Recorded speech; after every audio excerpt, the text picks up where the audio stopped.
What is going on, people? Welcome to Throwdown Your Questions, episode 362. I'm your host, Tony Polanco, and tonight I'm joined by Emilio Lopez, Sup, people? How's it going? Carlos Romero, Yo. Adam Vale, How you doing? and Brian Majoma. Okay, I actually did have a joke about my card, but I just looked at my temperatures, and apparently my CPU is pulling 2,749 watts of power. What? Exactly. Something's gone wrong here. Brian, that don't sound good, bro. Is that the new card? PC got a I'm fever. going back in time. Yeah, that's crazy. By the way, Manny, you were muted during that time, during the intro, so you're good. I know. All right, man. We don't know what the hell's going on with Chris or Brett. So if they show up, they show up. If they don't, they don't. Yeah, yeah, exactly. Yeah. By the way, you guys, go ahead, Manny. They could be dealing with, after Thanksgiving itis, man. Yeah, dude, I've been doing that itis thing for 3 days now, man. Every night I'm like, oh, this is so much food. It's crazy, you know. By the way, I'm pretty sure some of the real loyal viewers and listeners are like, yo, these motherfuckers been on time lately. What's going on? It's because of work, man. I got to get up early every morning. So it's like, yo, snap to at 10:30, motherfuckers. Let's go. He's like, motherfuckers, I got work to do tomorrow. Yeah. Yeah. Oh man. I mean, I gotta get into it, but I've been heavily on that Black Friday / Cyber Monday beat. I've never done this for any site before, so this shit's crazy. But at the same time, just keeping it real. Not as crazy as I would because Tom's got his well-oiled machine, man. Everybody knows their place. It's great, and we're the top site on Future, Future is the entity that owns all of us, like Tech Radar and PC Gamer and all that. So we're doing very, very well, Well, shout out to my crew, All right, with that, and this time I'm ready with the Chirons, baby. You already know, but the question is, if the Chirons ready for me? Oh no, they're not. See, I knew it, man. It's gonna be this motherfucker because I get them right in the middle, right, and then they fuck up. But I knew that was gonna happen. All right, man. Let's get into the first question here from Mr. Mob Hits. I don't know if he's in the chat right now. Hopefully he is, or he will, because he started joining us lately live, which is pretty cool.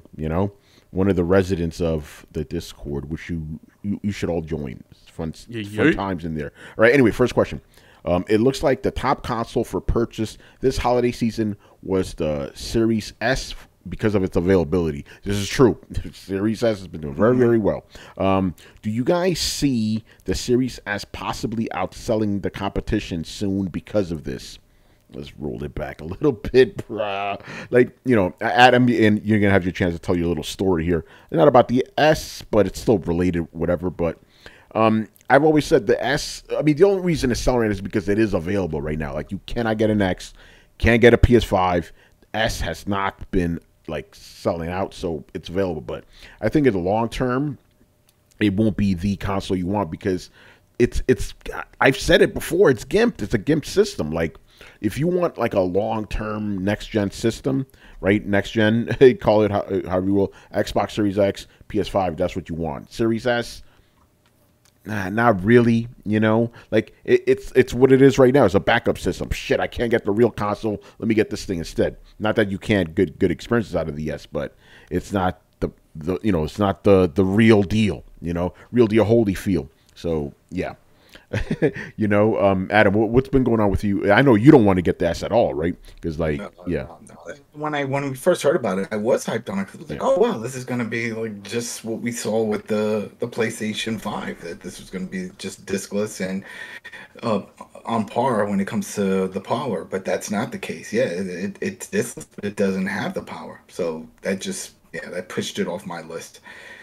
But yeah, definitely the issue right now is that it is available, and a lot of people are just giving in. A lot of people that I follow, just sites I should say, over on Reddit, threads, and stuff like that, people are talking about where they can find things in stock and people taking snapshots. and it's just the S. Everything is about the S, and some people just giving in, sort of like what you said, where it's just, it's the holidays.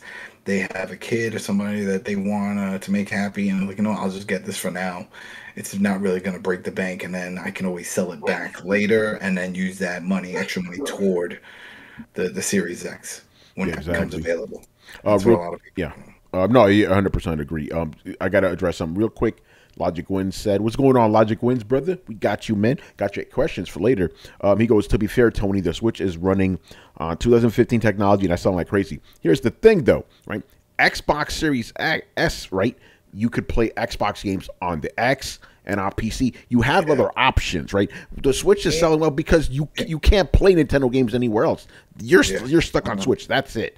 So the technology with Nintendo, at least for the last 20 years, has not really been a factor. But with the S, it's like it is kind of just like I may as well get this because you can't get the other thing that you want. But even then, like example, if you have a PC, you don't need an S or an X. But with the Switch is a different case because you could only play those games on that system, and that's it. Logic Wins also that the Series S seems catered to people that are new to gaming and want to play old 360 and Xbox One games to catch up on what they've been missing. That's a part of it, and also it's like I said, it's for people who cannot get the actual system, and for the kids too. I don't think it's specifically for people who can't get the actual system. It's for those people who don't want to spend a lot of money on an extra console. Yeah, it's a budget console. Yeah, it's like hey, get this instead. Also now it has integrated xCloud support, so you can just either install or just click play and then play it. Play those high-res games at super fast speeds because it's playing remote, and I've tried it on my current Xbox One S because I'm still trying to get the X, and it works. It definitely works. It works a lot better than when I install the game. I've done the comparison. I've installed Horizon 5 on it. It takes forever to load. It looks kind of fuzzy, and then I've played the xCloud version on the console. Looks beautiful, and of course the load time is non-existent. It just like boop, boop, boop, boop, pops, and actually I'm racing to Mexico. So yeah, but do you think this system will continue being this hot of a seller? For now, for now, the only one available. For now it is, but not in the long term. I don't think. I mean, again, and then also you got to think about, like, for the people who don't know, they see the new Xbox, the new next gen Xbox is ready. They don't know the difference between the X or the S. They just see the price difference.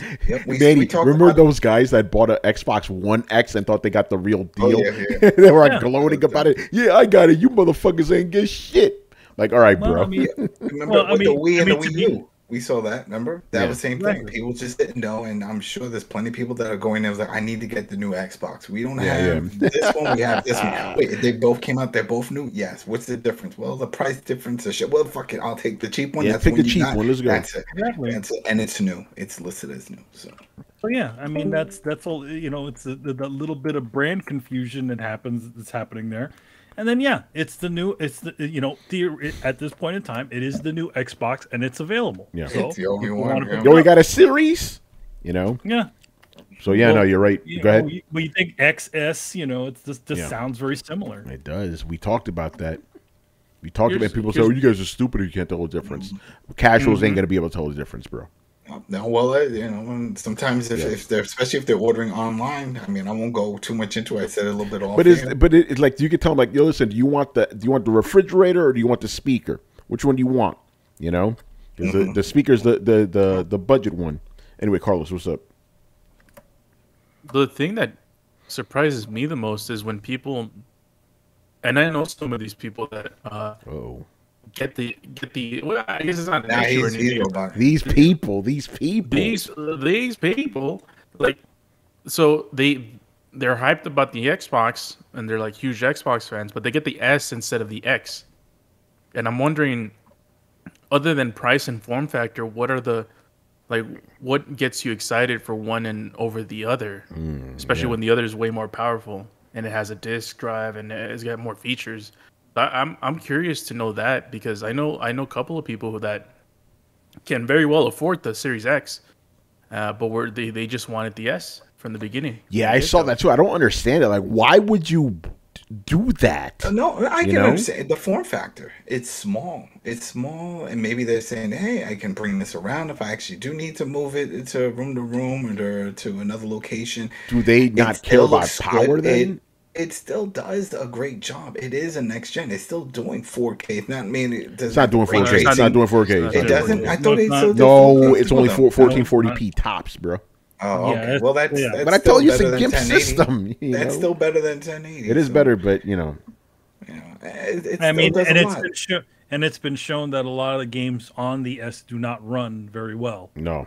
So I mean, they're running okay in general. So I mean, to be honest, again, I think it's just people seeing, oh, it's fine. Finally, I can get the new thing, and it's the only one available. And they don't see the difference between the two different consoles, the two different SKUs of console. Yeah, who knows? It would be the same. It would be exactly the same if the only console that was on, only PlayStation console that was on the market was the fully digital one. People would jump on that one. You know what? I wonder, what does it say on the side of the box? You know what I mean? That's the big kicker there. Because if it just says, "Oh, this one is the same but doesn't have a disc," is it mentioning all the things we just mentioned? Does it say, "Oh, no 4K and no ray tracing"? It's not going to say no 4K. Exactly. Yeah, but that's what I'm saying. It's not going to say that. So if you are just someone that's looking to get a new console and you're looking like, well, really, what's the difference? One shaped and looks like a speaker and it's $299. It doesn't have a disc drive. I don't care. I'm all digital. I'll take that one. Yeah, well, and therein lies the brand confusion, which they're essentially using that to essentially be like, all right, again, a person who's not picky about this sort of stuff. Yeah. Again, people play a game on their new fancy television to a point. They won't tell the difference between the clarity, especially if they have a bunch of different things running on it.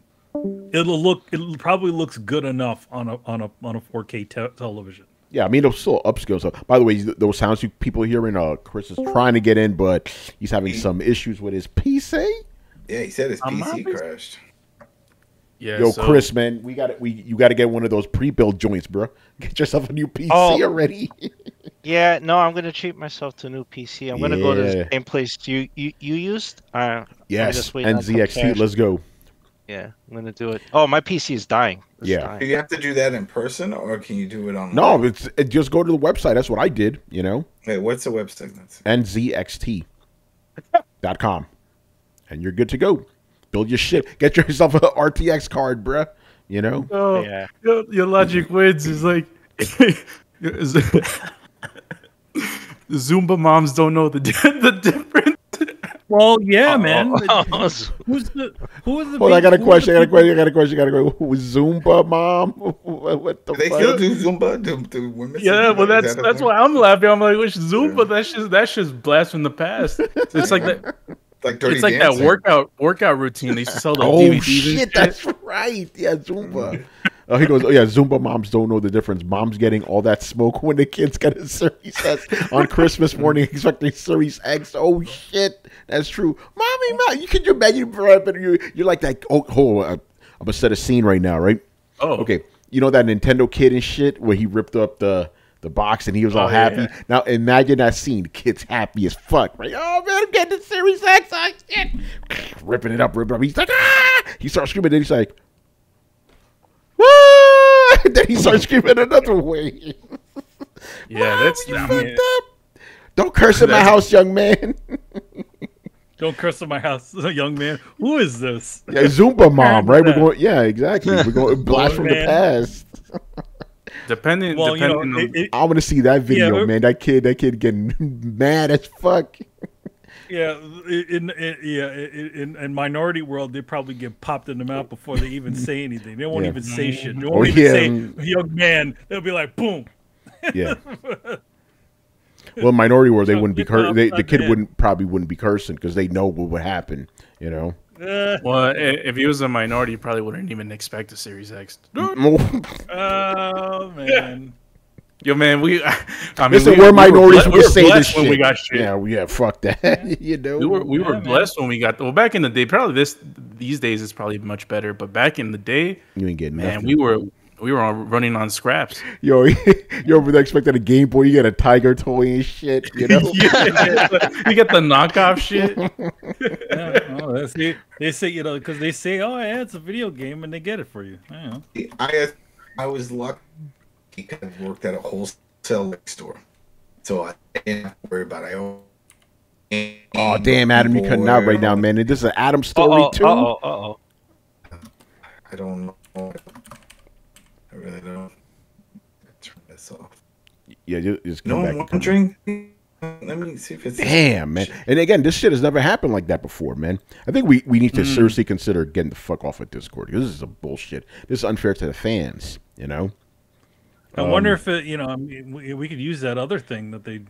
Zoom or not Zoom? Not Zoom. What's the name of it? Although we could, yeah, whatever. Although we could, StreamYards, yeah, we could, yeah. Although, you know, I don't think we should put anything off the table at this point. But yeah, you're right about that. It's like, you know, you fucking want to transform, you get GoBots instead. It's like, bruh. Yeah, they're not gonna know the difference. And granted, you know, a lot of parents, obviously, most parents are our age now.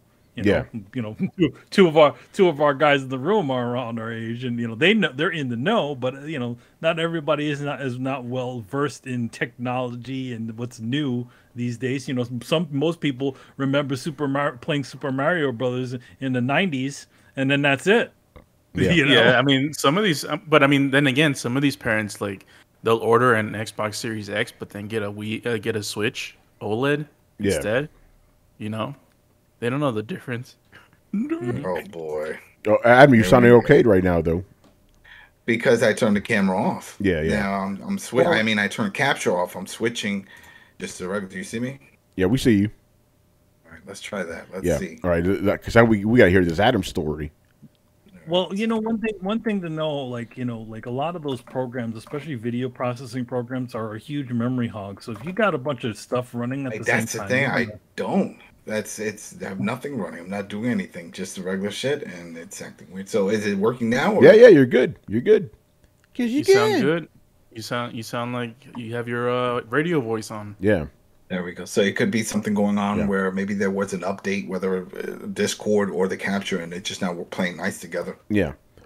Yeah, like obviously the video quality, but the thing is, this is a podcast. We value audio quality over everything, you know. So if you sound good, that's all I give a fuck about. All right. So wait, what was I saying? You were talking about we were talking about getting a knockoff system and shit. You know. No, he wasn't talking about minorities.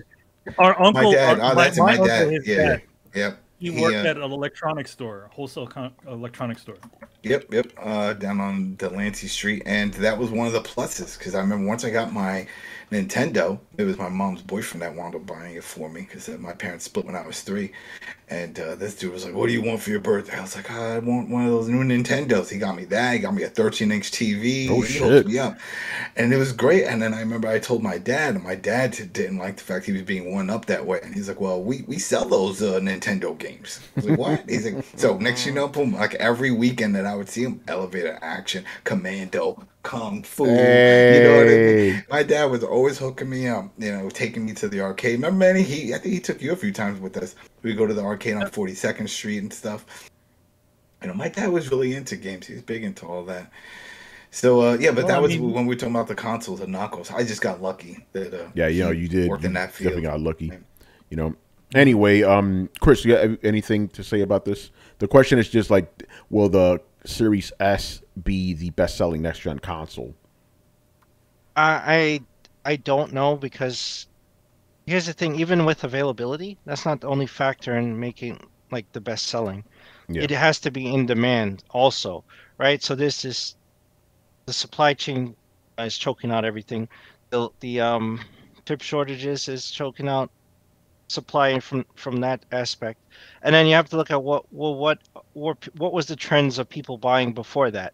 If it was PS5, then no, this won't be the best-selling system, because that will still keep its trend, right? If it has the same availability, even the low availability, it will still trend the same way, and the holiday will tick up, and people will still, unfortunately, go to scalpers to get it, you know. So I don't see that happening. Like even out of desperation, people are like, oh well, if this is all I can get. A lot of people will like to Manny's point. It's like, hey, you take it and be grateful. Sure, people will do that, and that its sales will go up because if people will settle, right? I can't get an X. If that's what you were looking for, an X, and you're like, oh, I'll just settle. I'll just get this. Then they'll buy it. But that will only still trend in the sales of Xbox. But you have to look at if there was no supply chain, no chip shortages, and this was a level playing field where everything was selling like it used to. This is just pre-COVID, all that shit, and this was just consoles competing with each other, and there was plenty of availability. What would the trend look like, right? And if it was leaning Xbox to begin with, then yes, but X would probably outsell both of them. Yeah. And if it was PS5, which it seems like that is, then PS5 would outtrend it, and then the X would trend higher because more gamers would want the more powerful system than the discount one. Yeah.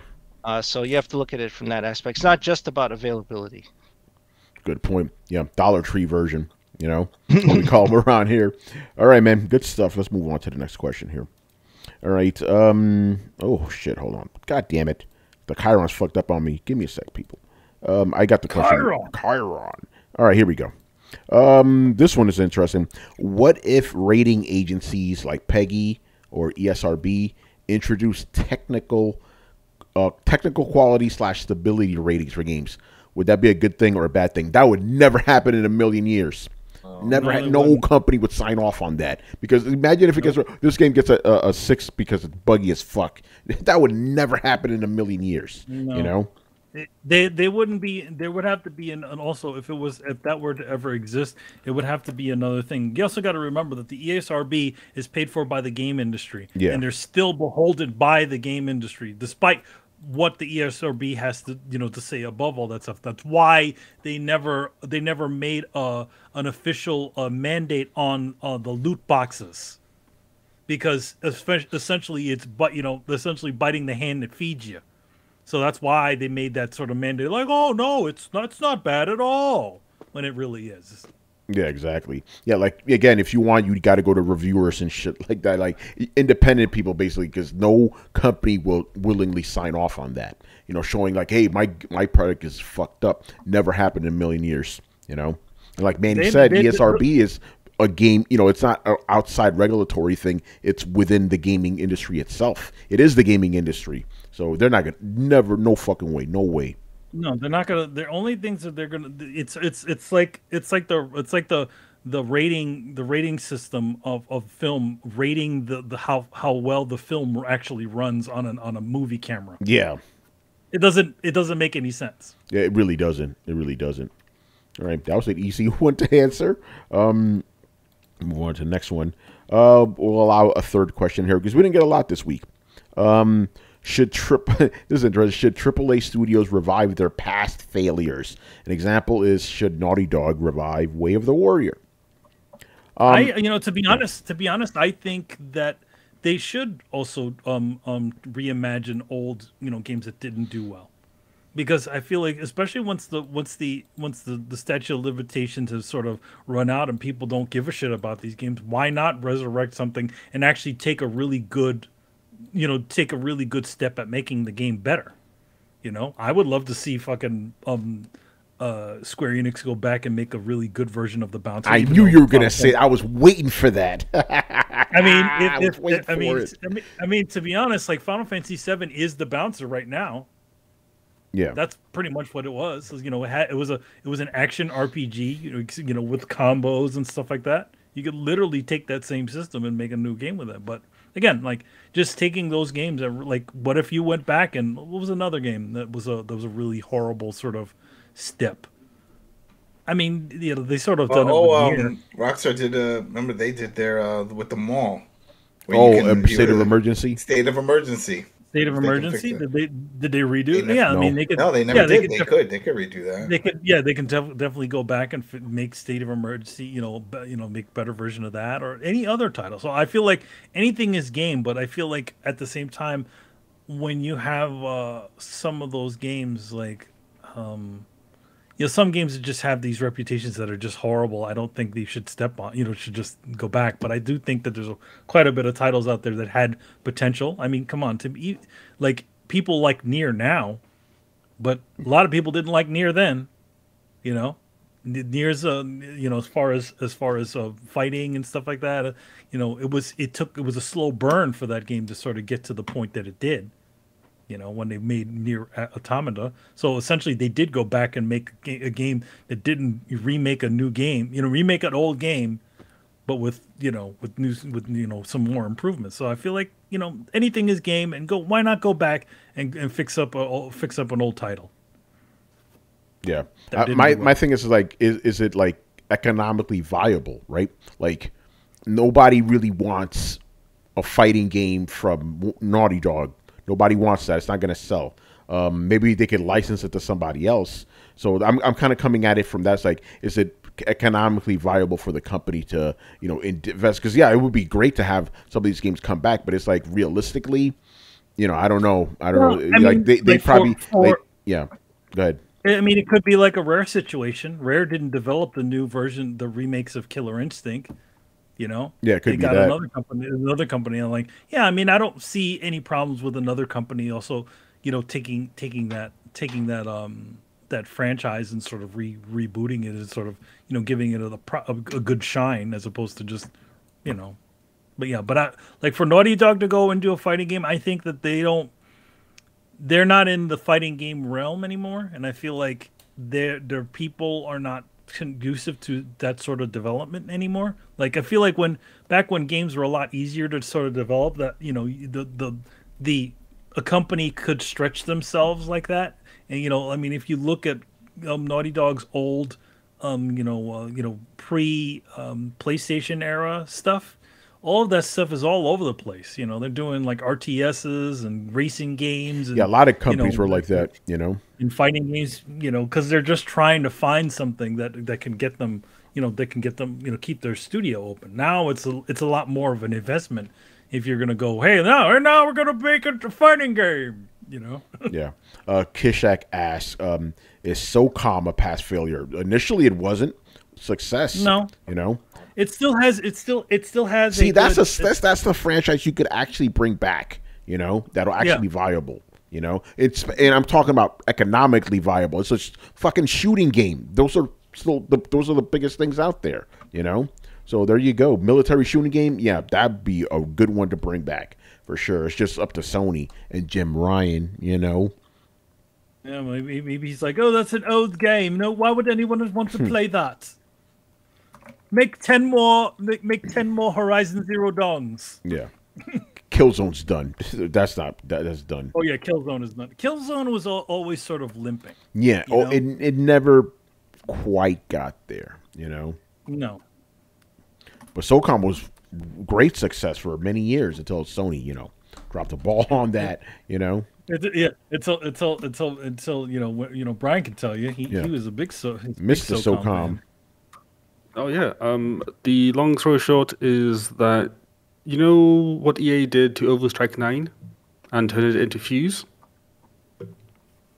Yeah. Oh man. Yeah. Sony did the same thing with SOCOM. They wanted it to be. They wanted it to compete with Call of Duty, so hence they made it very similar to Call of Duty, and the whole fan base just turned and said, "What the fuck is this?" And that's how you lose people.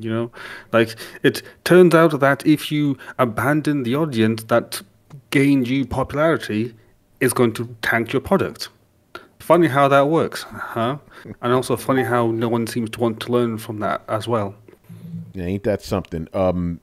Mob His goes, is Street Fighter 3 a failure? No, it's a huge success.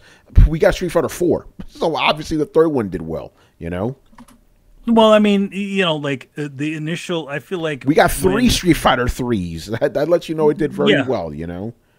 I feel like the first Street Fighter 3 was sort of a hard sell, but I think as they sort of made their iterations, it sort of reached a better place. That's why most of the SGC crowd in general play the third strike as opposed to the original one? Yeah, yeah. I mean, Street Fighter 3 is a FGC legendary game. Remember the whole, that whole, I forget the name of the dude. Chun-Li thing. Yeah, the Chun-Li thing. The parrying with Ken. Daigo, right, and Wong, I believe, right. That was crazy. Yeah. So yeah, that game was not a failure whatsoever. Oh, hello, Brett. Ahoy. Hey, how you doing, Ben? Fair to middling. All right. Let's see. All right. Any other? I mean, I guess did we answer the question? We answered it enough, right?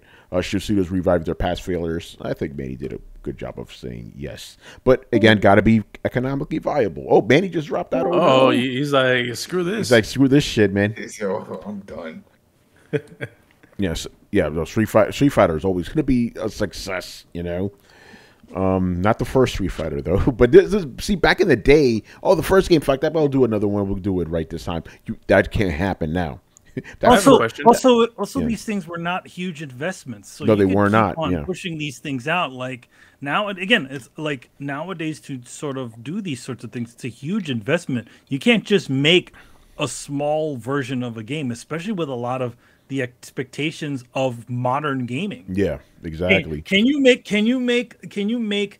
a game like Way of the Warrior, which didn't have a lot of the things that you would have? It had didn't have really a story mode. It's just arcade mode, and you just beat the game with all the characters, and it seek your characters, and that's all you really got. Maybe some movie mode or something, but you would really need to redo it in a modern version like Mortal Kombat. This big full out AAA story and all that shit.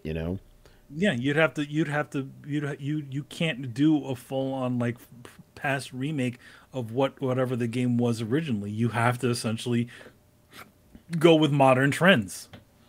Because that's why Final Fantasy VII Remake came out that way.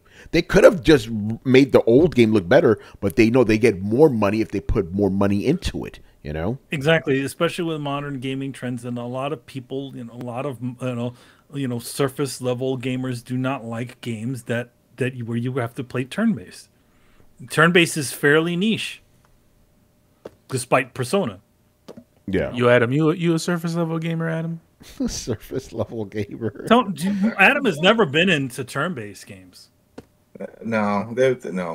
Except Final Fantasy VII, I put the hair on your chest. That I did. Well, you never finished. No, that I never finished. I didn't finish it. But the one that really got me was Yakuza Like a Dragon.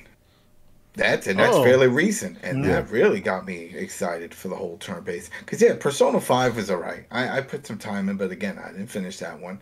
But Yakuza, I got damn far in it. If it wasn't that one of the fucking towers, and I got a farm to build my other dudes up, I was flying through it. I love that one. That was awesome. Well, this question makes me. Go ahead. This question makes me think to see if there are any actual examples of this ever occurring. Has there been a AAA studio that's revived one of their past failures? Right. We didn't ask that question. Well, I mean, some would say Prey was that. I mean, didn't the first Prey do okay? Or did it did, but they didn't even this. It did okay at best. But they never made a sequel. Like that Prey that we got was just by name. It was a completely different game. Well, no, I'm saying, but again, it is sort of it was like the original Prey didn't do amazing. In fact, the amount of years that it took to create that original Prey was so long. I'm sure it just only did mediocre. So they rebooted the whole franchise, not even doing in name only. No, they tried to do the second one. Remember, it was the studio almost got halfway through, and then they got scrapped. It got scrapped. So then they were like, "Well, we got no time to redo all that." And we're like, "Oh, fuck it, just go in another direction and use the same name. We already own the IP and all that shit, so just do it." And that's why they went the direction that they did. I missed that though. That was cool. You went on a reservation, Native American, you just get sucked out of a bar by an alien. He got abducted. It was all the shit that would come out of his mouth. It was hilarious. Sounds like an Adam story. Damn right. It was fun. That was one of my first games on the 360. Oh, Prey? Prey. Got it in a tin box and everything. Oh, I got one. Oh. I got one. And it's still yet to come to fruition, but it's in the works. Perfect Dark. I mean, the first Perfect Dark was a success. Perfect Dark Zero was not. At least maybe it sold okay, but it was definitely not a success critically and by the fans. But they're making a new one, and I think even something like Fable 3 wasn't as big of a success as the previous Fables, but they're making a new one, and to quote Square Enix or whoever makes freaking the Tomb Raider games, the Tomb Raider was a failure, and they made a sequel to that.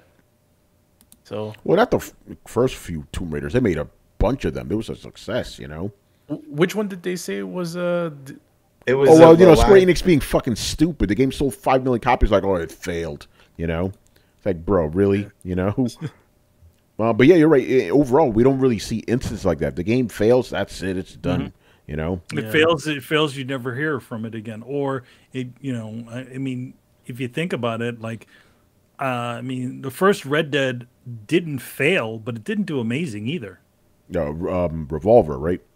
Revolver, yeah. Yeah. So they sort of did reboot the franchise and sort of renamed it. Yeah.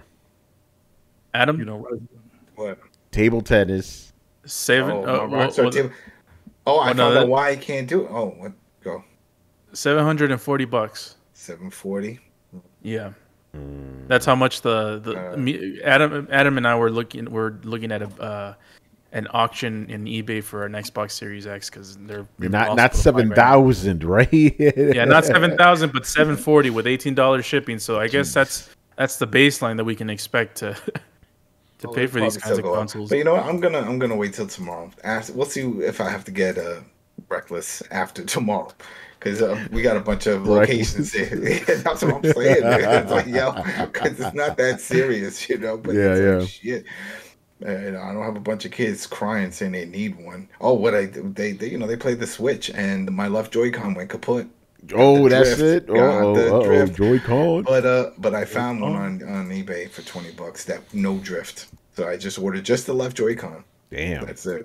But they got some controllers. They're good. I told them you just can't do it in handhelds until we get that other Joy-Con. But for the Xbox, tomorrow they got a bunch of drops, and we'll see. It's Cyber Monday, bunch of restocks hopefully happening, and if that slips away, then we'll start thinking about what we do on the eBay.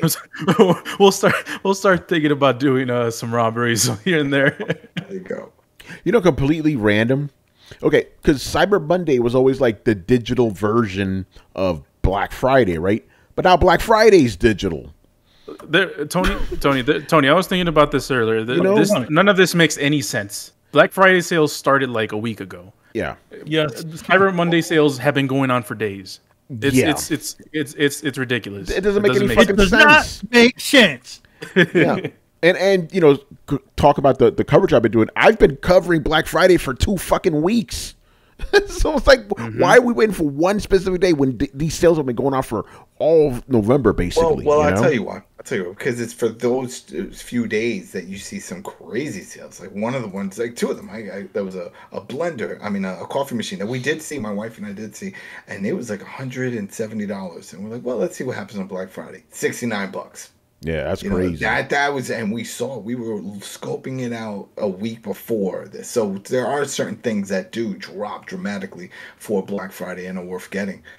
So some things I feel like it's just a trigger word. It's sort of like back in the day, a lot of cities actually banned businesses from saying going out of business. Because then they said it's false advertising. You're trying to get people to come in, and it's not true. And next, a month later, you're still in business. So I think it's one of those things because we'll see it's like, oh, Black Friday like deals, Black Friday time early. Yeah, they'll say all that just to get the clicks, to get people to jump in on their site. Yeah. Mob hits. Why gotta be black? Well, that's true. There's a reason for that. No, it sounds like that, but there's a reason for it. It's a business term. When you're in the black, that means you're making profits. When you're in the red, you don't want to be in the red. You do not want to be in the red. But you're still saying the same thing. But why black? Yeah, well, that's just the way. Because, I guess it's because you're using pens and shit, and things are going well. You use a regular black pen, right? Things are going bad. You use a red pen. It's just old. Nobody uses fucking pens anymore. I heard of that. What's that? Brown Friday. Let's stop before we get in trouble, man. Marathon day. All right. Anyway, let's move on. What the fuck's the next question here? All right. Oh, here we go. All right. One subset who's joining us in the chat tonight. Tonight. He goes, after playing Dead or Alive, Ultimate 1 and 2, and Dead or Alive 3 and 4, I just want to know, where is Tomonobu Itagaki?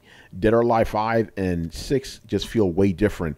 I'm assuming because he's not on those games. Has he been working on a game that will blow our minds, or just counting fish in the koi pond at home? I'm not aware of anything he's currently working on. Last I heard, he started up a new studio. He wants to work with Microsoft, and that's all I know. Yeah, that's it. And that was announced before the Rona, like earlier this year. I looked it up. It was like, no, it was before the Rona, I believe. Like, I'll look it up just to be sure. But basically, yeah, he announced, hey, I got a new studio. I want to work with Microsoft again. And that's all we heard. You know?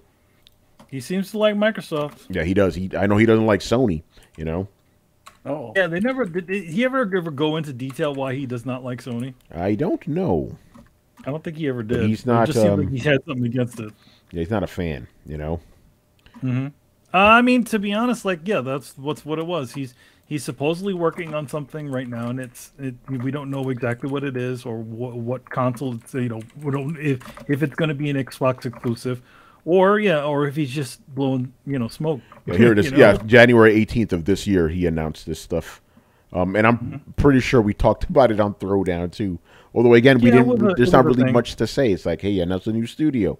You know, other podcasts will start endless speculating, but we don't do that around here. You know. Yeah, I mean, there's nothing to really go off of, and you know. So yeah, I feel like and here's the thing, like you know, not to say this, but like, is an Itagaki game even conducive to our current? I don't think so, landscape? Man. Think about it. Like this was one Dead or Alive game. They couldn't even release in America. They had to you had to get it from Play Asia. You know, it was the beach volleyball game. Yeah. They wouldn't allow the game to be released here. So okay, so those are his games. You know, well, granted, it's just a new iteration of them. Now, what kind of game? Like, would he even be able to make the games that he wants to make, especially with the way things are currently? I don't think so. I highly doubt it. You know, he sort of has to evolve his. You know, he either has to move away from his sort of edgy sort of style, which a lot of people seem to like. Or, you know, except for the Devil's Third, that game didn't do very well. You know, the last thing he did. Well, wasn't that a combination of him and Suda 51? Yeah. Well, that game, I think there was a lot of problems with it. It wasn't only just Itagaki on that. I think the game studio, weren't they doing that with EA? I don't know who they. It was with EA or somebody, and they kept on telling them to do all kinds of crazy shit to it. So, wasn't it Grasshopper? I mean, that's the name of their studio, right? That's Suda's studio, Grasshopper or whatever. Manufacturer. Yeah, manufacturer. Yeah. No, I remember that it was that they had a lot of issues with the publishing company, where, you know, essentially they were telling them to do all kinds of stuff, and it just sort of fell apart. Yeah. So, you know, we'll see what happens with Itagaki. He has his studio, and that's all we know. We haven't heard an update since January. Yeah, but I mean, here's the thing: like, he could be damaged goods. You know, could be. Like, he could. You know. Again, he says he wants to make a thing with Microsoft, but who knows if Microsoft wants to do anything with him? Mm-hmm. Yeah, maybe like, you know. Yeah, you know, your games are cute, but. Oh, Let It Die, was that the game? Let It Die is just a Suda 51 game. It's a Suda 51 game, yeah. I was looking at the news, like, where is that game? I don't know. I don't know, man. All right. Moving on here. Also from one subset. As much as I and maybe some of the public want another Dino Crisis, does it really need another entry pushing the Dino horror slider to the max? Will Capcom ever make another one? I mean, that's a good example of a franchise that just sort of turned into nothing. The first Dino Crisis did okay, and the second one nobody cared about. Yeah, because it was just Resident Evil with dinosaurs. Wasn't that basically the whole gist of it? With dinosaurs, yeah. So I mean, I mean, definitely. I mean, do we really need a Dino Crisis? No, but I mean, if somebody can jump in there and do something kind of cool and different with it, yeah, sure. I mean, it doesn't like the one thing about that game and a few other games that have had those sorts of that have sort of fallen off is that at least people still have the good memories of the games that were decent. Kind of like what Carlos was talking about with Perfect Dark. People still have good memories of the good Perfect Dark, and that overshadows all the shitty Perfect Dark that came after. Yeah, and I feel like I feel like that's with Dino Crisis as well. Like everybody remembers the good Dino Crisis game, and then they don't remember the shitty one. Kind of like also if Square Enix decided to resurrect Parasite Eve, everybody remembers the good Parasite Eve and not the shitty sequels that they made after. Yeah, I was thinking like I don't know if this happened again, economically viable, but like imagine if they like did the first Dino Crisis the way they did Resident Evil Remake. I mean that it is they can do that. They have the engine and they have the framework to do it. Yeah. But the question is, do they think it's going to make them money? Because, like you said, it's only that first one, Yeah, it's only that first one. I mean, you could theoretically reboot the original Dino Crisis, kind of like what you did Resident Evil, and sort of take a new stab at what this world is. Yeah, Moppets goes, what about those guys that did the Medium? That'd be, if Capcom was to collaborate with them, Or if they want to take on that project. Here's the thing about the Medium, though. The Medium is very walk simulatory. Yeah. Like that company hasn't really proved that they can actually do an action game. Good point. What's the name of that There's company? a lot of. I mean, look it up. Granted, it's it has conflicts in it, but there is no shooting. Like you really don't.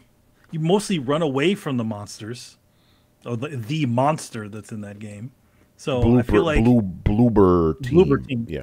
I mean, I'm sure they can eventually do. You could try it, but yeah, like I feel like Dino Crisis is a little bit more of a shootery game, and it needs at least somebody who's able to do that sort of thing. Yeah. Unless Bloober Team has done a shooting game that I don't know of, but all of their games seem to always be sort of like these sort of low key, sort of horror-y games. Yeah, like slow horror games. Yeah. Mm-hmm. Yeah. Yeah, so dinosaurs are not really meant to be slow. It's T-Rex and shit, I mean, that's what was the big thing about the original Dino Crisis. They, the original Dino Crisis was like the dinosaurs moved so fast it was hard to react to them with those Resident Evil controls. Yeah, with those Resident Evil controls, it was essentially like you're fighting a whole game of those hunters. Yeah. Yeah. So I know people have been... Go ahead, Brian. Go ahead. Yeah, I actually disagree with Manny here. I think we need it purely because the game industry right now is a little bit too far up its own ass, and it likes to be super serious about everything. How everything needs to be like just super serious, and we must tell serious stories. It's like, okay, I can understand that. Like, yep, you want to tell that, that's fine, but also understand that the more serious you try to take yourself, the weirder things get. Because when Kratos is like falling through the floor and shit in your super serious game, it takes away from the moment. It's like it's not really super serious if the guy's like floating through the air and stuff like that. So I think games need to just take a step back every now and then and just enjoy being entertainment for the sake of being entertainment. And that's Dino Crisis. It's like, hey, there's dinosaurs. Why? Who cares? Shoot them, or else they'll kill you. Fine, like it's like if you were to say what is a video game, you can just say it's Dino Crisis. That is a atypical video game. It's nonsensical nonsense, but it still makes you laugh. It makes you smile. It's like, the irony. It's like the Resident Evil films. Like for the most part, no one really cares about the story. It's just there to watch shit happen and stuff just happen. And that's fine. But sometimes you just need that. Because if everything's just so serious and so up its own ass, like Last of Us 2, then you just get really bored. Because there's nothing to it. And I feel, again, same thing with like some films. Like sometimes you need a Transformers film just to let your brain just turn off and just enjoy it, because sometimes that's what needs to happen. And I think that's why you need Dino Crisis 2. Well, either 1 or 2, definitely not 3, because no one wants to talk about that one. We're not doing dinosaurs in space. Like, oh god, the only thing, space the where only thing franchises go to die, die, man. Exactly. The only things that should be in space is Star Citizen, Master Chief, and Doom. Yeah. Everything else, no. But obviously, space games make sense. I was about to say Mass Effect belongs to space, but you're right about that. Yeah, you know what I mean. Yeah. Like, those types of games are fine in space because they make sense in space. Everything else, no. So yeah. So again, as Manny said, you could take the first one, second one, remake them in like the RE1 remake style, or even RE2 if you want to. Have that type of idea. Take both stories, put them together. Put them out there. Why not? Again, see how it fares. Maybe there's lots of fanfare, maybe there's not. That's fine. If not, then just make Dragon's Dogma 2 and everyone will be happy again. If that fails, then make Street Fighter 6? Yeah, 6. Yeah, we're up to 6 now. And then money will come back again and you'll be fine. So what Brian's saying, that he's saying that we need a Bugsnax too. Oh god. Oh. We don't need, because that game definitely doesn't take itself serious.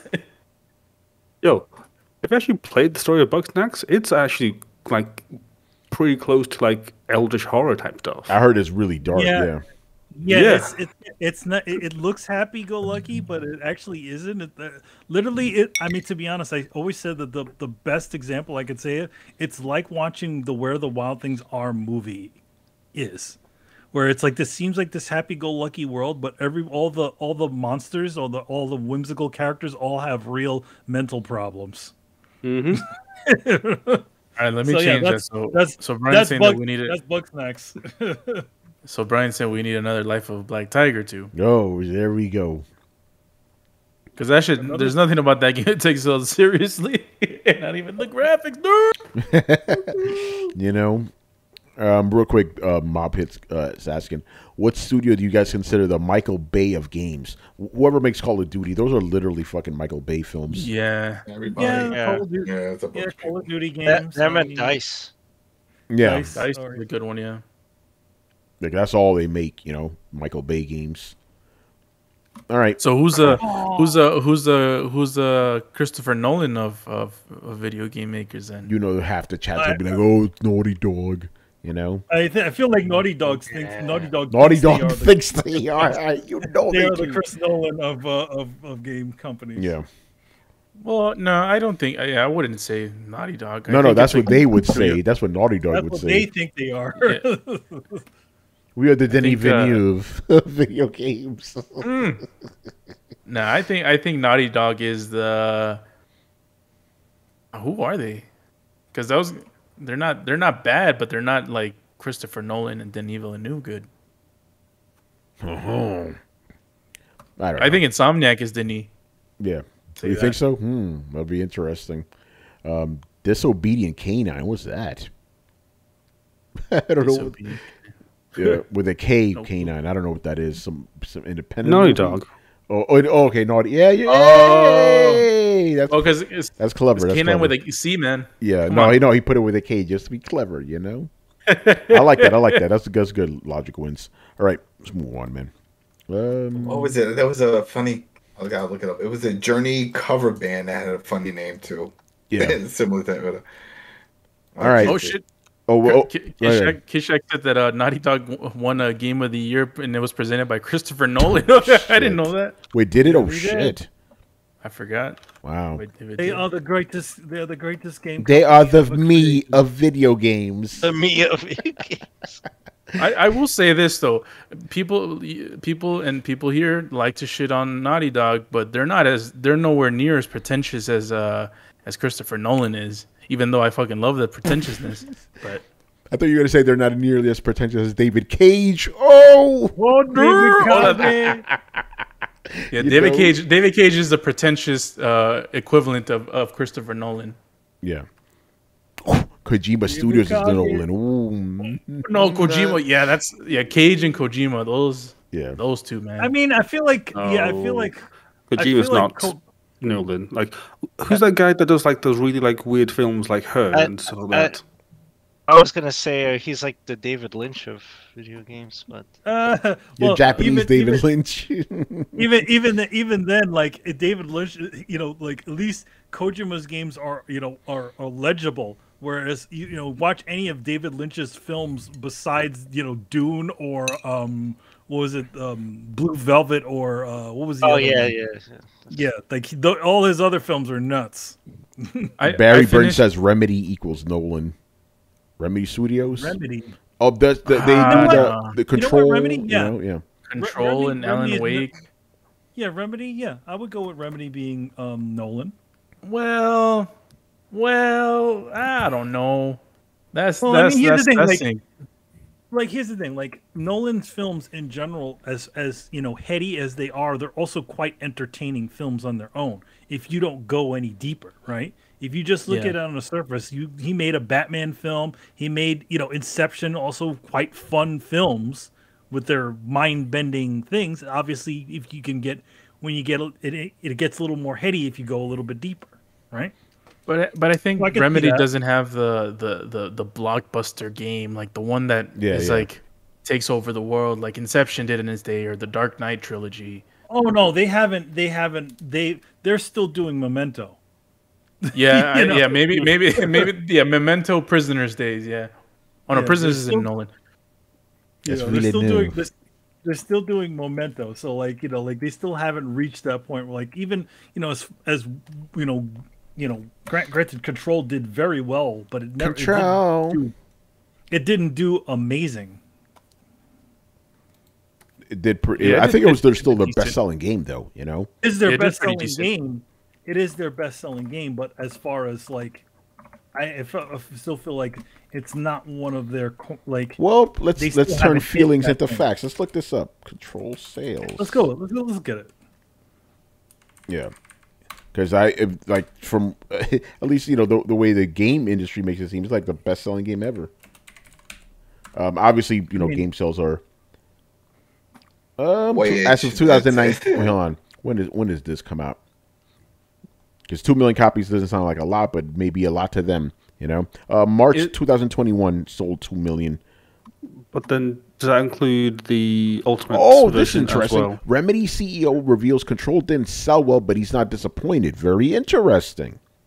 I mean, if it's going off of the 2 million, then that makes sense. Yeah. Because 2 million is kind of meh, And then Brian brings up a good point. Does it include the Ultimate? When did Ultimate Edition come out? Oh shit, that's a good question. Because this is in March of this year. Yeah, I don't know when I think didn't the Ultimate Edition come out last year?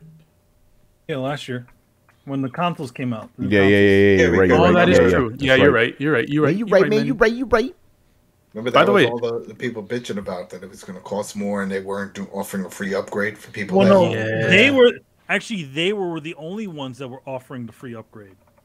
Right? No, because remember Tony and I both saw that and we were like, shit, we're going to just get the Ultimate one because it was actually cheaper than the regular version. Okay. So by the way, Logic Wins says controversial opinion. I still think Memento is Nolan's best film. That is not a controversial opinion.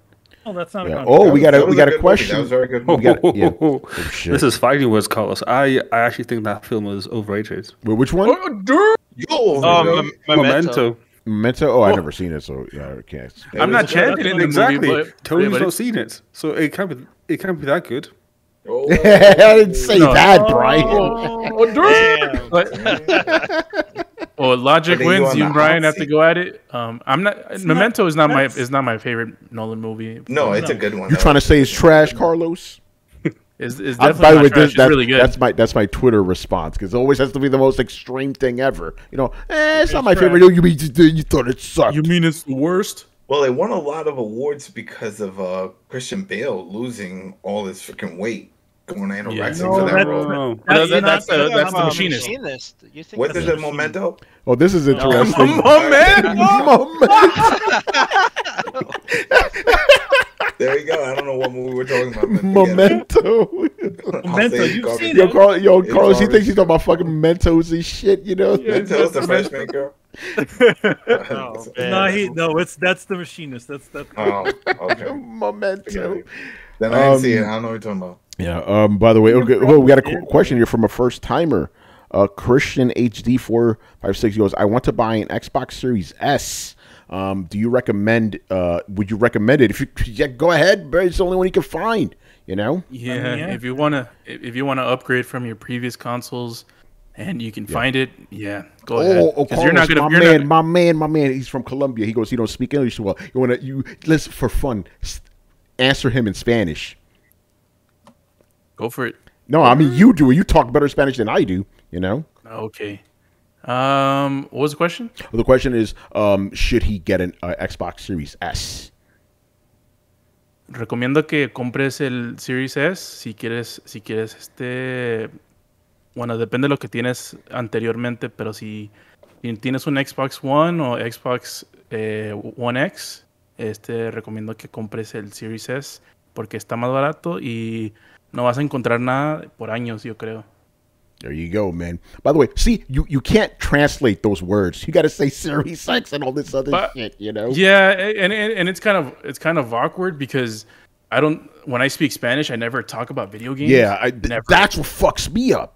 You know, like if I'm talking about just regular shit, like I'm talking about food, I could no problem. But with games, it's like I don't speak this stuff in Spanish. You know, that's why when I hear Danny, I'm like, that doesn't sound right. You know, yo man, you gotta be talking English to talk about some games, Danny. Yeah, you talk about them games, baby. We don't talk about them games in English, baby. Why do we sound like some 1970s pimp? I don't know. Because that's how you say it, Tony. Yeah. You go, baby. You sound like the old Southern woman at the corner. It's like, yo, you want some of this, baby? I always think about this chick in Chinatown. He's like you like what you see, baby? You like what you see? I don't know how much. Yo, Adam be like, yo, how many mementos you charge? See, no, you're mixing. See, now you're mixing up. Mentos is the candy, not Mentos. No, Mentos is the candy. Mementos is Adam's made-up movie. Exactly. Memento is the Christopher Nolan movie. Yo, Mementos, that's that place in Persona 5, man. Yo, Momento, that's that place by 5th and 24th. Man, you remember Julio? You remember that Julio, man? He was there. Awesome skater out of California. Turbo and all right, yo, we're crazy right now. Where the fuck are we, Ren? All right. Logic wins. We got your question. Actually, here's the thing. His first question is, what are our games of the year? We'll save that for the final show of the year, you know? Yeah. So stay tuned for that. All right. His question is, what's up?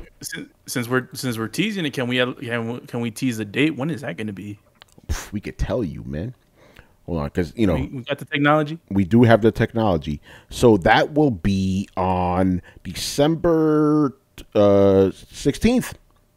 The last episode of the regular Throwdown. And Carlos on the 19th on Sunday. You already know what time it is, man. AMA special. Throw down your questions, man. Let's go. Shit, I got my favorite 4 TV shows of this year. Oh shit. 4. There's only 4. Memento is at Bakery Wilfredo runs. All right, man, let's answer this man's question. All right. Why are foreign video game studios like Rocksteady and Eidos Montreal better at handling comic book lore than North American comic book writers? Ooh, it's spicy. Is it simply well, let me finish the question. Is it simply the fact that game studios have more pressure to make their games good since there are millions of dollars at stake? Manny, since you work in the comic book industry, you go first. Well, I mean, to be honest, like they get comic book writers to write a lot of those games. So, I mean, if Eidos, if anything, it's like, I don't know if Eidos got, them to do Guardians of the Galaxy, but I feel like in general, it's just sort of reflecting the general idea of what Guardians of the Galaxy is, or what Batman is, you know? Yep, that's pretty much what I was going to say. It's like with a comic book, these guys have to they have to take into account like decades and decades and decades of continuity into whatever stories they're currently writing. With a video game, you need to distill that character into the essence of what they are. Like with those Arkham games, that's the Batman everybody thinks of. Guardians game, that's the Guardians everybody thinks of. So it's not that the comic the comic book writers are doing a bad job. It's just they need to compensate with all this other shit that the video game guys don't have to. And like Manny said, a lot of these guys that are writing the video games are comic book writers too. I mean, or they worked on the show. Paul Dini wrote the first 2 Batman games, Arkham games. He worked on the animated series. It's all about distilling the essence. So it's not that they're doing a better job. It's just they don't have to work with those like that baggage of decades of continuity. Yeah, I mean, essentially, it's like adapting a film. You sort of cherry pick a lot of the things that of the character, the iconic things of the character, and sort of put it into a game. Spider-Man, Spider-Man PS4 pretty much encompasses a bunch of different things that from the Spider-Man lore in it, and they don't have the baggage of having to connect it to any sort of previous continuity. Yeah, exactly. I mean, that game is just as good or better than some of those Spider-Man movies. Yeah. Because again, they could just condense everything to what people. Okay, Spider-Man, Mary Jane, like everybody knows all the stuff you want in a Spider-Man. It's in there, everything you expect. But again, you pick up a Spider-Man comic now, you're like, what the fuck is going on? Because they have all this other shit they got to keep in track of. It's not like the old days. Yeah, go ahead. That's the one I always feel like the one failing of comics is the continuous narrative that essentially when you jump into issue 10. You probably don't know what happened on issue 1. No, you don't. You're sort of jumping in while the train is moving. I still remember vividly too when the first X-Men movie came out. Right, I hadn't read X-Men comics for a couple of years. I'm like, let me jump into comics. I picked up one issue. I'm like, what the fuck is going on? It was so confusing, Yeah, and back in like the one thing I always thought was really interesting about some of the older. You didn't have Comic Historian to catch you up back in those days. You didn't have a Comic Historian, and you didn't. And also they didn't. They got rid of the gatefold things. They used to, give you a bit of a recap of what happened in the previous issues. Yeah. To be fair to Marvel, now they at least give you a little something. Yeah, like, they give you a plot summary page now. Yeah. But yeah, so that's what it is. It's not that those guys are doing a better job. It's just they don't have to work with those constraints. They just give you, hey, this is what people think of this character. Give them that, and that's it. Their job is a little bit easier, All right, man. Go ahead. Anything else? No. All right. No. And the last question of the night, unless we get any more questions. Whoa! Mr. Roman Ronan is back, baby. All right. He goes, hey, Throwdown folks. Hope you guys have been having a good year. Yeah, pretty good. They better could be worse. We'll find out tomorrow. We'll find it, right? Things are, better or worse. All right. This is more of a question comparing video games to another medium. All right. In your opinion, which company has handled its controversy worse? Activision Blizzard or Facebook Meta? All right. What's the controversy with Meta other than the name change? The misinformation, stuff, and a bunch of the essentially stealing your data, all the data. Wasn't that from last year though, or? Well, they have a lot of. Because I remember him Zuckerberg being in front of Congress, but I thought that was like last year, or did that happen this year? Time's just getting crazy right now. No, that was. I mean, the thing about it is that you're always hearing something stupid about Facebook. So, I mean, to be honest, in the whole scheme of things, what Zuckerberg did isn't publicly thought of as bad as what Activision is being accused of. Yeah, you said that perfectly. You said that perfectly. Yeah, what Activision is being accused of publicly is more horrible than what Facebook is being accused of. Even though you could argue, like, yo, your fucking security and shit, but you're right, publicly, yeah. God, I hate to do this. I hate to do this because I don't like Facebook. they did handle their controversy better than Activision. Fucked up. You know, the way they handled it is wrong. You know, I don't think switching your name helps anything. Yeah. But to be honest, I don't think people are so ingrained into Facebook. It's such a even though they're losing people's data and all kinds of other things and spying on people, all this other stuff. For some reason, that is seen as less of a thing than what happened over there. Yeah, you know. And Activision just handled that wrong. Objectively, they handled it really wrong. You know. Well, I mean, Activision did what a lot of companies do. They swipe a lot of these things underneath the table, and they think that they can throw money at it. Yeah. You know, to make it go away. Kishak goes, Facebook is worse than Activision because of the Cambridge Analytica data scandal. Oh, that was early on, when they sold all our shit.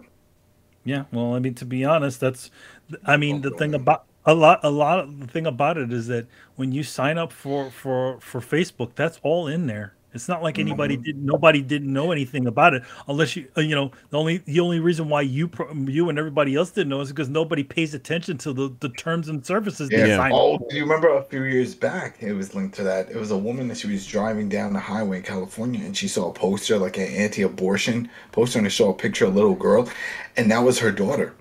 And she was like, "What the hell is this?" She was like, and she looked up on it. She was like, "This can't be right." It's like, we didn't approve this, and where'd they get this image?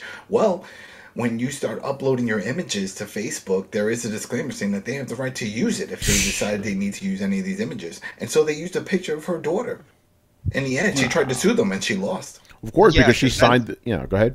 No, but here's the thing. It's not like if you, Tony, don't use Facebook that you get out of this. No. Facebook still has a shadow profile on you, and they pull and data mine things about you and put in your shadow profile from anybody that you know.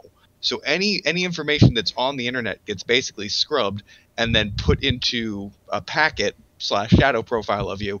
And if you have a profile, they connect it to that. But even if you don't, they still harvest data about you and sell it. Yeah. So you don't even have to be anywhere near it. And if we're talking, maybe I'm just being iconoclast here, but when we're talking about how well / how badly they handled it, we're talking about response, not necessarily the initial thing that they did or the initial thing that they've been accused of. And I got to say, nothing is a worse response than plugging ears and being like, "No, I'm a different company now." I'd be like if they came to arrest you, Tony, and you'd be like, "No, I'm Brian now." Right? I'm Brian Machomo. What are you talking about? Well, yeah. I mean, to be honest, the only reason why they did it is because of the public stigma that comes with the name Facebook. But they somehow think that would change people's perception of them. To be fair, though, the app is still called Facebook. Just the app is called Facebook, but like people could just complain about when you talk about Facebook, you're only talking about the application or the website. You're not talking about the actual company that essentially produces it. And what are you talking about? Facebook? My name's Meta now. What are you talking about? And then the Alphabet. But by the way, the other thing, you know about the whole metaverse and what book that came from, right? Yeah, from whatchamacallit, Snow Crash, right? It came from Snow Crash. Yeah. Now, why would you name yourself after that shit? That's what everybody's, because it's the metaverse now. Everybody's just going with that bullshit. But remember, like what Snow Crash was essentially undermining the essentially the whole internet, because it was all corrupted and horrible. Yeah. So when's the site? When's Snow Crash going to happen? Because it's already happened. Yeah. Oh, Fergus Mills asking us some questions. But the show will keep going, people. Kishak, related to this one, who is worse, Bobby Kotick or Mark Zuckerberg? Oh, man. You know what? I'm going to go with Bobby Kotick. Because he just looks like a snake. I was just about to say the same thing. Here's the thing, because I don't want to be talking about people's appearances, but I'm not gonna. You know what? I'll keep my thoughts to myself. Yeah. That's just not. It's not fair to do that. I think when you threaten someone to their face to kill them if they talk about what's going on at your company, it's probably really bad. I can't imagine Mark Zuckerberg walking up to, "Bitch, if you say anything, I'll kill you." Like, I can't imagine him saying that. but Bobby Kotick, he did. Oh yeah, yeah, he looks like. Or he's accused of, yeah. He looks like a person that would essentially, you know, he looks like he's related to another person that was put to jail for this sort of stuff. You know, Miramax. Oh, you know? He looks like Weinstein. He looks like he looks like he's part of the Weinstein family. So I don't know. Like they're maybe distant cousins or some. You know, I found out something really interesting. You're related. So it's slightly, it's related to this. So I was doing research into my old company, 4Kids Productions or 4Kids Entertainment, and apparently Bobby Kotick was the CEO of my company. Wow. When was that? Back in the 90s when they were under a different name, because 4Kids Entertainment handled the test environment for the Nintendo Entertainment System. Oh. So when Nintendo came out in New York City, because that Nintendo was the test, New York was the test market. This company was head of that sort of thing, and that's how they got control of the Pokemon franchise later. So, it explains why my company, we had a bunch of Nintendo memorabilia all over the place, because it was left over when they did that stuff. When they were handling the franchises of all the, Nintendo cereal, Super Mario Super Show, that was all done through the company, through 4Kids, before they were named 4Kids. And Bobby Kotick was the head of it in the 90s. Crazy. Oh, that's crazy. Wild. That's wild. Yeah. Bobby Kotick. All right, let me maybe that's why Nintendo's throwing them under the bus, because they're like, yeah, we remember that motherfucker. Oh man. All right, next question. Fergus Mills, the savior, man. Carlos, you already know, man. Shout out to Fergus Mills. Yo, Fergus Mills. Yes, absolutely. Talk to Adam. He needs a Series X, man. I need that help. Talk to Adam, bro. I'm not even joking. Like, seriously, get in touch with Adam. He needs a Series X, man. Sounds like you need to go to the Mills. Yes. Yeah, like Mills. And not even in that, and also in gaming. Remember, he hooked us up. He helped us out in the Division 2. We got that. Yeah, man. That's right. Yeah, that's right. Fergus Mills, man. Shout out. All right. His first question here is, what are some games you only bought because they were dirt cheap and you still feel like you wasted your money on them? Cyberpunk. And that was full price. No, I just got it on sale 24, and I still regret it. And I was like, I haven't even booted the shit up, and I'm looking at it like, why did I do that? You're like, I hate you. I was like, why did I even bother doing it? You bought it? I did. That was a hate buy. I was like, shit, because you know what? It's a hate buy. I hate buy. It's like, oh, motherfucker. Click Adam's been locked in a room by himself for like 12 hours, just screaming repeatedly, "Pero why? Pero why?" You know? Just by him screaming into a pillow. Pero why?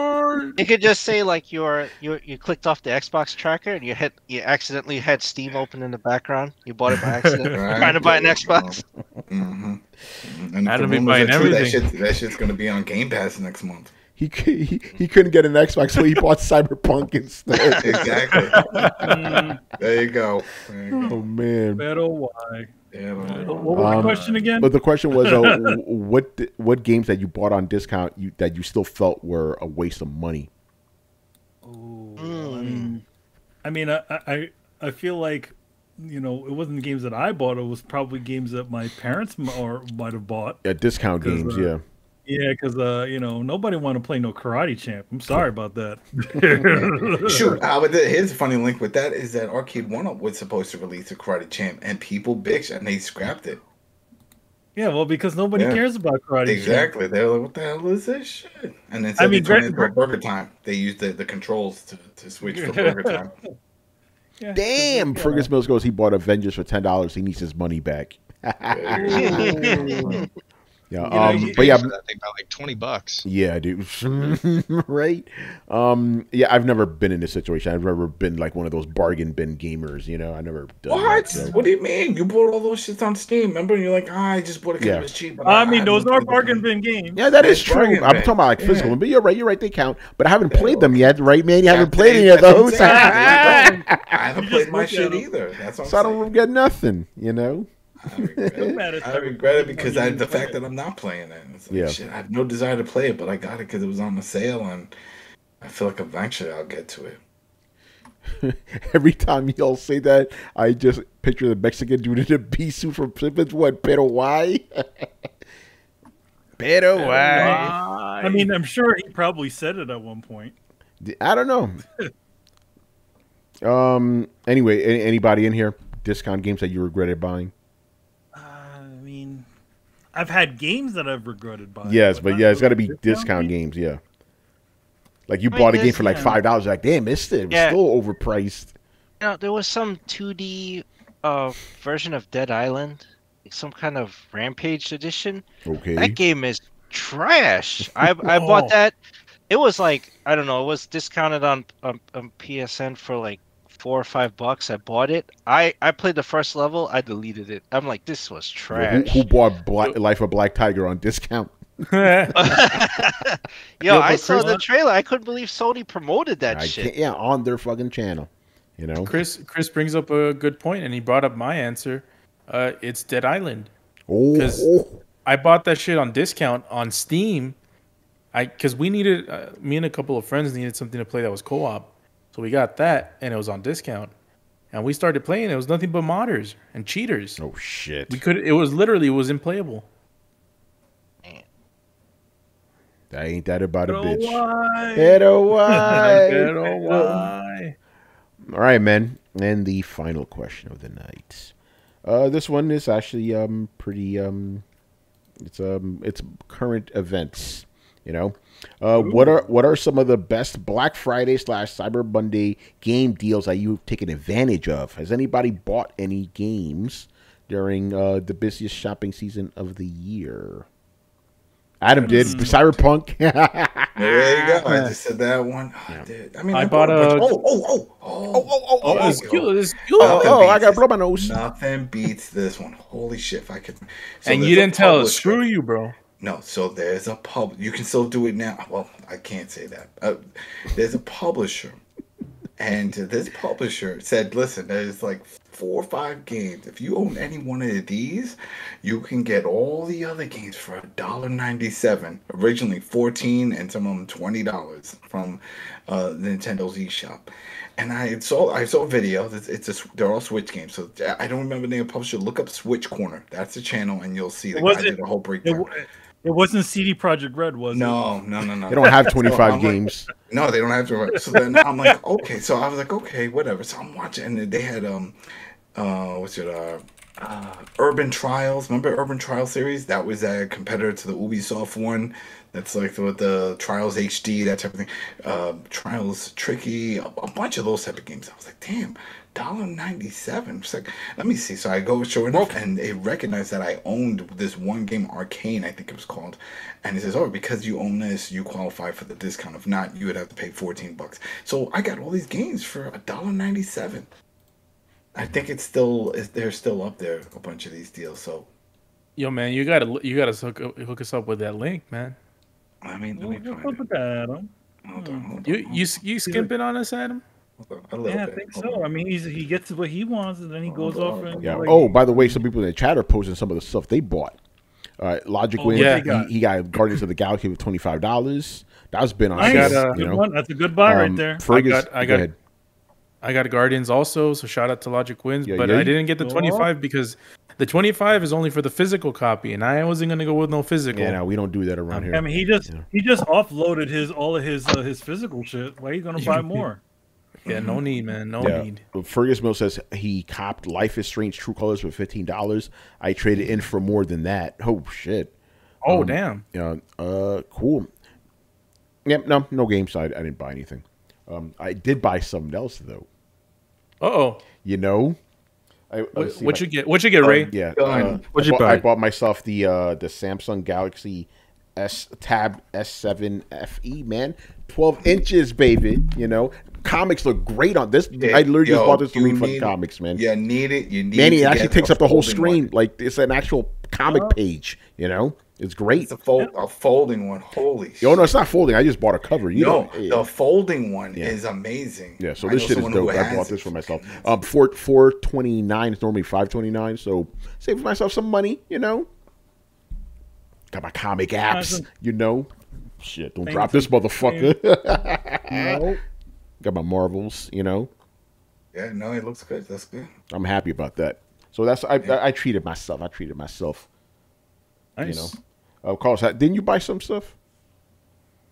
I bought gaming related. Let me see. We can say anything related now. You know, I'm pretty sure it's electronics that you bought yourself, you know. I bought a portable SSD, 1 terabyte. It was really good. It's normally like $200 and it was like 100. Oh shit! So I got that. I got a power adapter. I got a backpack for $20. It's like one of the best reviewed backpacks on Amazon. Like and I saw a couple of reviews. Is it JanSport? Yo, send me that link. JanSport back in the day. Come on, bring it back. You remember when that shit was hot though? Everybody wanted a JanSport. Run those tassels, boy. I need those tassels. I'll tell you which one it is. It's a Methane travel laptop backpack. Oh, okay. Yo, Carlos, send me that link, man. I need that shit, man. It's not even that expensive. It's like $40, I guess, MSRP, but it was on 20 in Black Friday. So I copped that. It was on a lightning deal. It's like $30 now. Oh shit, that's still not too bad though. Yeah, it's not funny. bad. It's funny. I was on Amazon and I did see this bag being advertised. Excuse me? Oh, yeah. Semi-related question, but I'll ask you later. I got a micro SD card for $109. Usually it's $137. I almost bought hard drive, SSD for PS5, but I'm like, I don't need that shit right now. Don't need it. Don't need it. No. I bought AirPods. Oh shit! Which ones? The 3? The third generation. I got them for $140, so I was like, all right, that's a pretty good deal. Yeah, I find it funny how I'm working at Texas. I just picked this up randomly now. Like I don't cover AirPods, but I know about that. You know. Good stuff, really good. Man. I almost bought the fucking Kindle, man, but I stopped myself because I really don't need it. You know, I just literally the only reason I want to buy the new Kindle is because it has USB-C charging. That's the only reason. I'm like, Tony, don't spend $100 just because of that. No. You know? Yeah, no. I got the Paperwhite. I never fucking use it. By the way, I use that shit all the time, man. So I also bought masks that were on sale. Oh shit, fat kid deals. That's right. Yeah, fat kid deal masks. And also my nephews aren't listening to this. I guess as a package deal, like we all pitched in as a family and we bought like gaming PCs for 2 of them. Oh shit, that's what's up. Yep, get them started, man. Oh, okay. Semi-related question. One subset: does everyone read digital comics opposed to physical comics? I do. I stopped. I do. I don't have room for that shit, man. Don't want paper cuts. Yeah, I do both. My thing is, manga. With comics and books, the instant I switched to digital, I started reading way more of them because it's easy. Just fucking download them and you're good. You know. I still remember Chris, man. This was back in you and Manny's old place. You had the iPad, right? You put a comic on there. I was like, holy shit, this is crazy because it was the best of both worlds. Physical, I'm holding something, but the comics are all there. You know, it's like this is crazy. You know. Yeah. So I'm really happy with this purchase. I'm like, because I've been using. I hate to put this advertised, but I've been using his iPad for a while, right? For comics, but the thing is, it doesn't fit the whole book, so I gotta like turn it and shit. It's fucking annoying. Now it's just because I know they have like guided view for comics. I don't like that shit. I'm old school. I just want it on one page, you know. So I'm pretty happy about that. I did the 2 pages on one. Yeah, because it's like one page. That you still got to turn if it's like a double spread. Manny, what's the name of that again? Page spread. You had it right. Okay, I did have it right. But like a single page is just like it's just there. You know, I'll show you an example. Like this, I got my iPad Pro. And you see that's how my comics. Yeah, there you go, man. Mighty Nurse says I did get Scott Pilgrim vs. the World on 4K Blu-ray for $9.99. That's not bad, dude. Not bad. Movie. That's a good movie. Yo, I saw some site. I think it was actually Walmart. They were tripping. $20 for Black Widow DVD. The DVD. DVD. What? I was like, are you fucking kidding me right now? You know? What's a DVD? Exactly. Like, who the fuck knows what that shit is? You know? Old people now. Yeah, right on. That's DVD back in my day. The DVD. Well, I mean, usually when they come out, it's like the way it was in the old days. They're like cheaper, and then they go back. Then the prices go back up again. Yeah. Weren't DVDs like almost $100 back in the day? No, DVDs were not that. VHS were ones. I remember they comic books. They were expensive. It's like $70, $80 for a movie. Man, it's a new Alien comic. Huh? The new Alien comic. It's actually pretty good.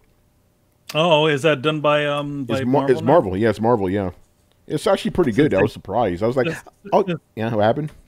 Since they got the 20th Century Fox licenses now. Yeah, because usually with these series, I'm like, I'll at least read the first issue, see how it is. I'm like, it's up to issue 6. I'm like, that's actually decent. What else? One sub said, I like paper cuts. Listen, no judgment here, man. Although, because we got to fill up a little bit of time.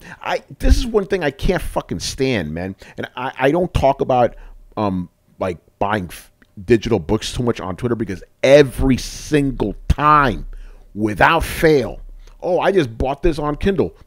I prefer physical books. I don't give a fuck. Do you see me going to your thread talking about, oh, I buy digital? Why do you care? You know, it annoys the shit out of me, you know?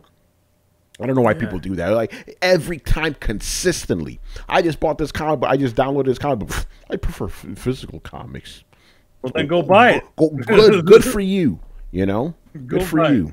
But again, I don't go into these people's threads. I don't care. Do what makes you happy, bruh.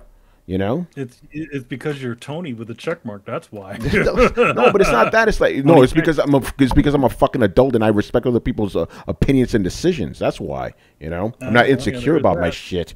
You know? Yo, man, I think one of these days I'm gonna pull the trigger on an Android tablet. That's what I swear by, man. Because that's the only way I can get a lot of manga into the tablet. Oh, yes. That's all I'm gonna say. I noticed you were a little bit careful with that one. Yeah. Yeah.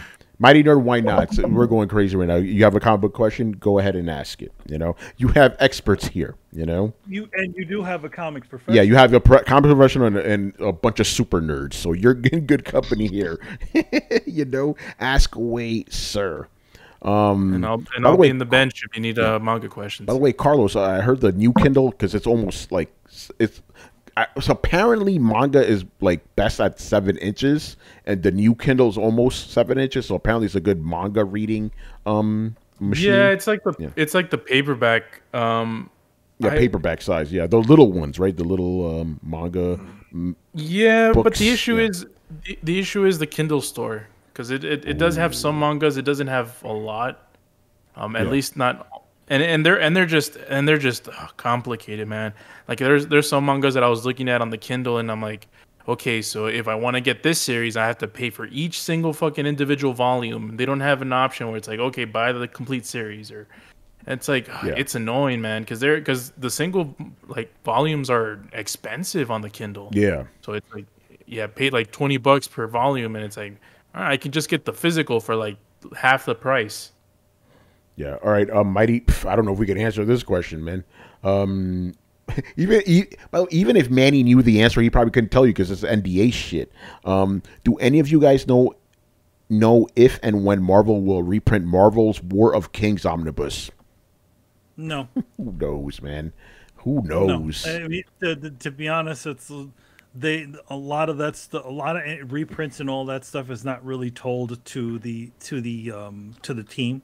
You know, we don't. It's sometimes it's a big of a surprise to us when a lot of these sorts of things come out. So, I say sometimes Manny doesn't know when he gets his own fucking book, his own books. You know? No, I mean, to be honest, like, you know, they don't tell you the date that your book is. The only date that you get is the date when your printing date was when it's due. As far as, I mean, to be honest, like Kari always checks previews to see when of his books are dropping, because editorial will never tell you that. Yeah. By the way, So now I should be the asshole, be like, hey, you can get War of Kings right now digitally. You know. Well, I mean, Have anyone read Kim Spawn? What's Kim Spawn? Chem Spawn? I don't know what Kim King Spawn. King Spawn? I think he's probably being King Spawn. I haven't. Yeah, I stopped reading Spawn after issue 100. After McFarlane officially left, that's when I dropped off. You know? I heard it. I mean, granted, King Spawn, the #1 or Spawn Universe or whatever it was, I think it did really well for him. Yeah, Spawn comics still do well. You know, all power to Todd McFarlane. Yeah, and all that stuff. I mean, I'm sure that's the most his Spawn books have made in years. Yeah, well, but I also think that's also a part of that is also him making that decision to essentially allow Spawn to be in the new Mortal Kombat game. So it's sort of re-energized the franchise. Yeah. Spawn's been in like all the Mortal Kombat games for the last few years. Yeah. Yeah, but I was just curious. Yep, there's War Kings right there. No, I mean he wasn't in the last Mortal Kombat game. He was only in this recent one that just came out. Yeah, he wasn't in 10. He wasn't. They had Jason. No. Jason was. Yeah, Jason and I think Predator was in one of them. The Ninja Turtles were in the other one too. Yeah, well, that's in the Soul Calibur. That's what it was. Yeah, he was in Soul Calibur. By the way, going back to what we were talking about before with like comics and the history. By the way, that was just one. Look at all these. This is all you got to read to understand War of Kings. Look at all this shit you got to read. These aren't just single. These aren't single issues. There's like multiple issues within each of these things you could click on. That's not easy for people to get into, you know. Yeah, it's not. I mean, it's not conducive to new readers. I feel like sometimes it could be a little bit overwhelming. Yeah. At least with, I mean, one thing about manga, at least there's one there's one series that you can keep going back to. You don't need to have a friggin' checklist of what a mini series is and stuff that you have to go back to. Naruto, you want to find out what happened at the beginning of Naruto? Go to read number 1. Number 1, as opposed to like there's a bunch of like, hey, want to know how Spider-Man got the symbiote suit? You got to read Secret Wars. See? Yeah, exactly. Oh man. All right, I think we're done here, man. Good show. Let us plug some stuff. Manny, what you got? Well, I got this new one that I think is coming out next week. I don't know, but because they don't tell me these things. But usually, if I get them a week in advance from DC, it usually comes out. So this one is called Gotham City Villains Anniversary Giant #1. So essentially, it's a book about a bunch of mini stories about a bunch of different villains. Cool pinups, all kinds of stuff like that. So reason why I have this is because me and Kari did a pinup. To be honest, we did the pinup that's in this book in 2020, early 2020, and then it got removed. So now it's great to finally have this thing out and good stuff. So yeah, that's going to be out next week. Obviously, as always, excellence is real. Still working on that. I keep saying it. But we're working on it. Not the final issue, but issue number 12 is coming out.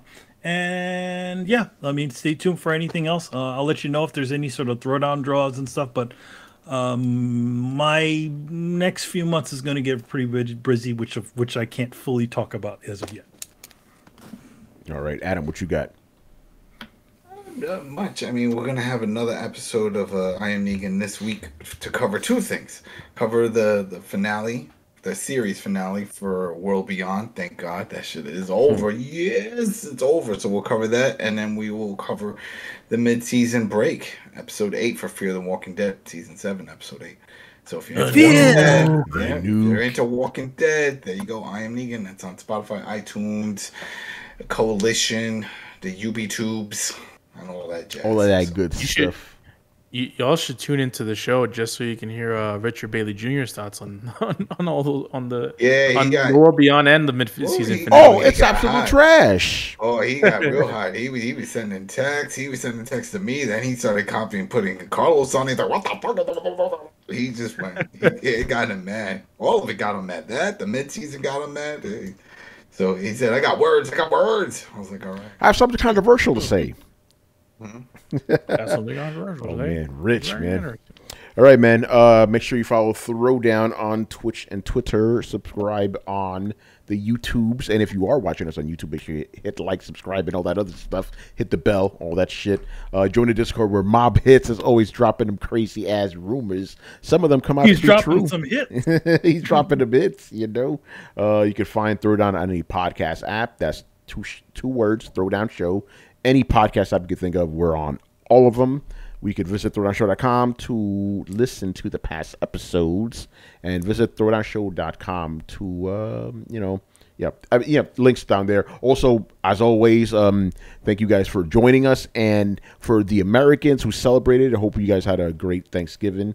Hope you guys ate and continue eating. You know, them leftovers ain't done yet, you know? Oh, yeah.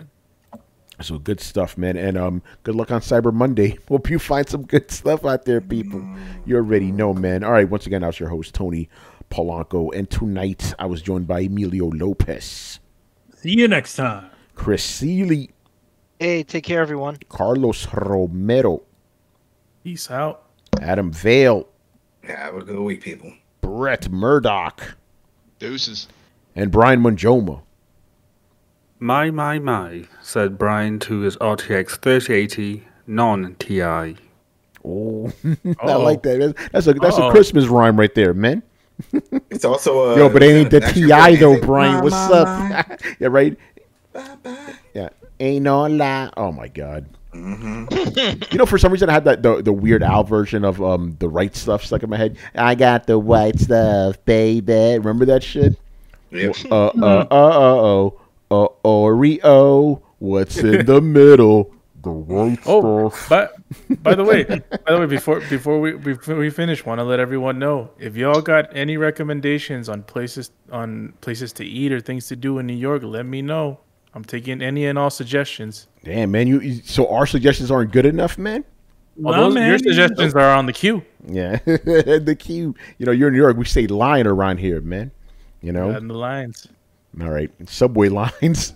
Not those type. Not the lines that a lot of people think are. You know, I'm talking about. Vivid dreams of passion running through my mind. All right, people. We'll see you on Thursday, man. Later. Later. Laters.